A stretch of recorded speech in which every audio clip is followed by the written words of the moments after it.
Hey y'all, Heretic here. Patch 27.2.2 drops today. Let's jump in and take a look at all the information. Right off the bat, we start with an update to the Denathrius' Anima Reserves Anomaly.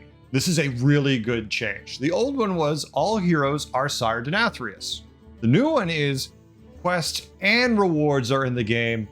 All heroes are Sire Denathrius. So what this means is on turn 1, just like normal, since everybody is Sire, you're going to be picking a quest based on those.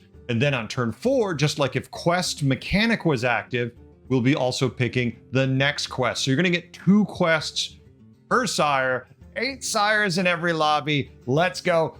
This is a really exciting, fun change. Next, we have a change to a Dark Moon Prize Friends and Family discount. For the rest of the game, minions cost 1 less. Now, for the rest of the game, minions cost 2. Big change just to make sure people don't continuously make it cheaper, so they go free. This way, they always cost at least 2. Makes sense. We have an anomaly pool update. The following anomalies will appear at less frequency: Might of Khaz'goroth, Fortitude of Khaz'goroth, Oops All, Infinitely Hourglass. Also, it says Anti-Gravity Stadium is also removed from the anomaly pool. Well, 2 things. I mean, yeah, I saw Khaz'goroth, both those a lot. I only ever got like 3 Oops Alls and I don't know, like 100 games.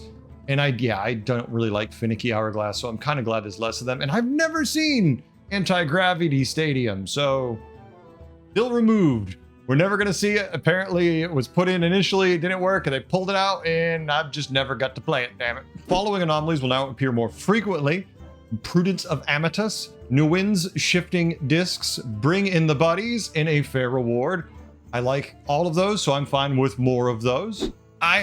We're going to start with some minion changes, but I just want to point out the insanity of this change. I felt like Surf and Surf was powerful and effective, and it just got better. So the old Surf and Surf was a 1/1 that give a minion Death Rattle, summon a 2/2 crab was their spellcraft. Well, the minion's the same, but spellcraft give a minion Death Rattle, summon a 3/2 crab until next turn. So, I mean, I guess they felt the 2/2 wasn't enough. I felt this was already a very effective card, but buffing the crab kind of seems bonkers to me. It's not a huge change. I just don't feel like it's a necessary one. I feel like this card was already performing very effectively for me. I mean, they must see numbers somewhere that don't reflect. Maybe it was underpowered at low MMR, but I wasn't seeing that. Niazawa got a buff/nerf.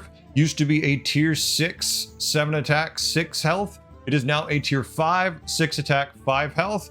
So now there's going to be more of these smacking around your board being annoying, and it's going to be easier to triple them, so they're going to be much more effective. Who cares if they lost 1 attack and 1 health? This just means there's more of them. If you like this minion, you're going to have a lot more, and you're going to have more chances to buff them. Soul Rewinder got a buff. Demons have been hurting, so this makes sense, but it used to be a 2/1. It is now a 3/1. They rewinded the previous change to Soul Rewinder. And this was the original stat line for Soul Rewinder for what I'm gathering. And I'm fine with this change. It doesn't really, not a big deal. I felt like they did need more attack for this minion to be more effective. Keyboard Igniter got a small change, buff/nerf. It was a 4/2. If you've taken damage since your last turn, give your demons +1/+2. It is now a 4/1. Battle Cry. If you've taken damage since your last turn, give your demons +2/+2. So the minion itself has 1 less health, but it's giving more of a buff overall, which typically, other than like maybe 1 turn, this isn't going to be staying on your board. It's a cycle card, so I'm fine with that. Firebat got a buff, straight up, just a buff. I don't care about the 1 attack. Used to be a 9 attack, 5 health. At the end of your turn, your other demons consume a minion in Bob's Tavern and gains its stats. The new one is an 8/5. At the end of your turn, your demons consume a minion in Tavern to gain its stats. Basically, they made it so Firebat stopped being fed itself. It fed everything else. Now, hey, maybe he won't be so famished. He gets to finally eat too. Time Saver got a significant change. Buff, nerf, little both.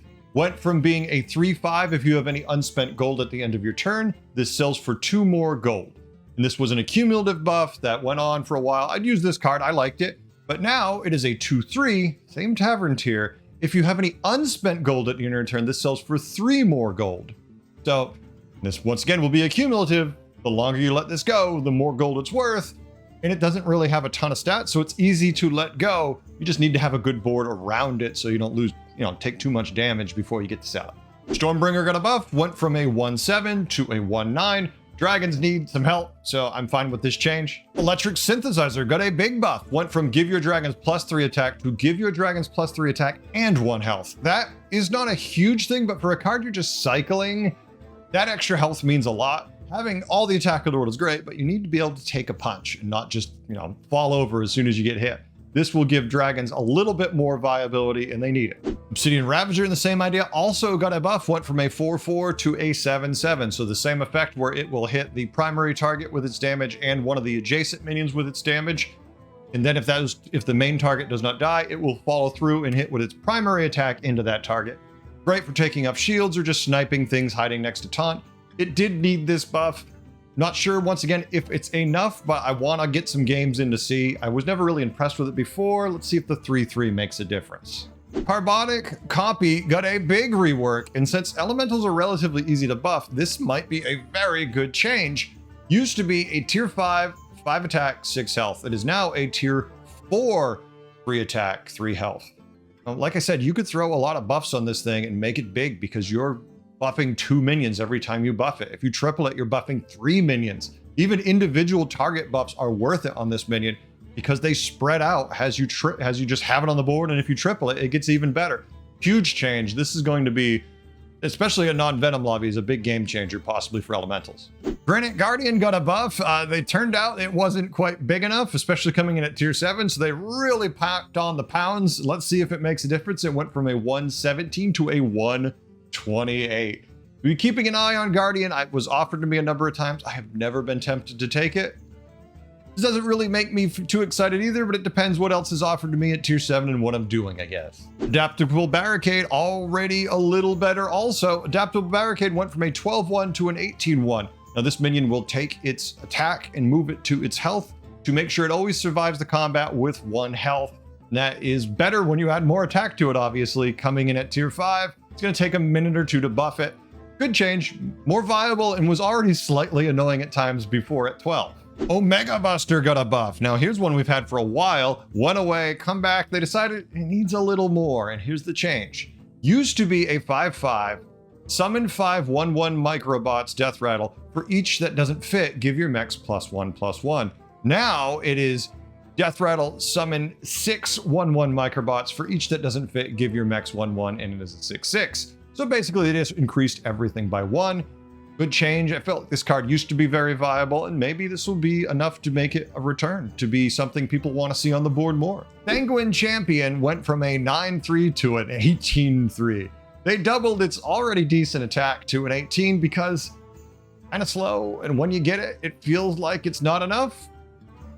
Someone who already usually has no problem buffing the attack on his Quillbores, I still don't think this is enough to make me like this minion, but certain boards, certain scenarios, this might work. Let's see. Sore Loser got hit with a little bit of a nerf, not too dramatic, but they upped his base attack and then they changed his ability. And let's see, it went from a 1-4 to your undead have attack equal to your tavern tier. That would include the Sore Loser being buffed. And then you have it now is 2 attack, 4 health. Your other undead have attack equal to your tavern tier. So basically his aura doesn't hit himself. He stays a 2-4. If you gold him a 4 attack, he doesn't get your tier 3 additional 3 attack. Relentless Sentry got a little buff, just a tiny buff. This doesn't really affect whether or not I want to play this card. It's only 1 attack. Undead get decent amount of attack, but it used to be a 5-1. It is now a 6-1. Champion of Primus got a nerf. This is actually exactly what I thought they would do. It's just a slight nudge in the right direction for it because they didn't want to nerf it too hard, but at the same time, it was very much overperforming. But Champion went from a 1-8, Avenge 2, your undead have attack +1 for the rest of the game, to now a 2-9, Avenge 3, your undead have 1 attack for the rest of the game wherever they are. Once again, this is a slight nerf. It's not a big deal. It moves the needle over. You're already summoning a ton of minions, but Avenge 2 versus 3 does make a difference. So it will tone the undead down a little bit and maybe make them a little less oppressive. Oh, and on that note, Reoccurring Nightmare got a buff. It goes from being a 5-5 to an 8-5, but otherwise operates exactly the same. So still good. They're just trying to take into account that there'll be a little less undead attack buff going on. Fairy Tale Caroler got a buff. And this is a card I'm never really happy to see, and I'm even less happy to have to use because it means I'm losing. So whenever I see this and it's good, I'm losing, but at least I'm getting a little more of a buff now. So it goes from being a 2/4 battle cry if you lost your last combat to give your other minions +2/+1 to now a 2/3, so it lost 1 health. Battle cry if you've lost your last combat, give your other minions +2/+2. So since typically you're just cycling this anyways, it's giving you more of what you need to stop losing combats. A little more health and just as much attack. Good change, still never happy to want to see this card. And now, sadly, some minion pool updates. Razorgore, Baby Crush, Dynamic Duo, and invent-o-matic are out. Razorgore, I didn't care about. I'm like, okay, we're fine with that. Baby Crush, I always have a mixed feeling about Baby Crush. I love what he does, but no matter how you position him, it seems like either he gets hit early before he can swing, or there's never room so he can kick anything out and he runs face first into danger and dies. I liked Crush, and when he worked, he was amazing, but so often he was a double-edged sword and would just cut me back. Dynamic Duo felt way too slow. We just don't generate as many blood gems as we used to, and I just didn't love this card anymore. It was great back in the day, but it's definitely aged out. Invent-o-matic. This poor card blessed us for just a little while. Basically, nobody used it, and I think I had it on like 2 boards once. 2 boards, maybe, in many, many games, so not surprised. The following minions have returned to the minion pool. General Dracasath, always a goodie. Tavern Tempest, oh, if you thought elemental boards were doing pretty good before, you're gonna love this. Bonker, another fun quill board to take the place of Dynamic Duo. And Kaboomba, an oldie but a goodie. Is it a great card? No. Is it a fun card? Yes.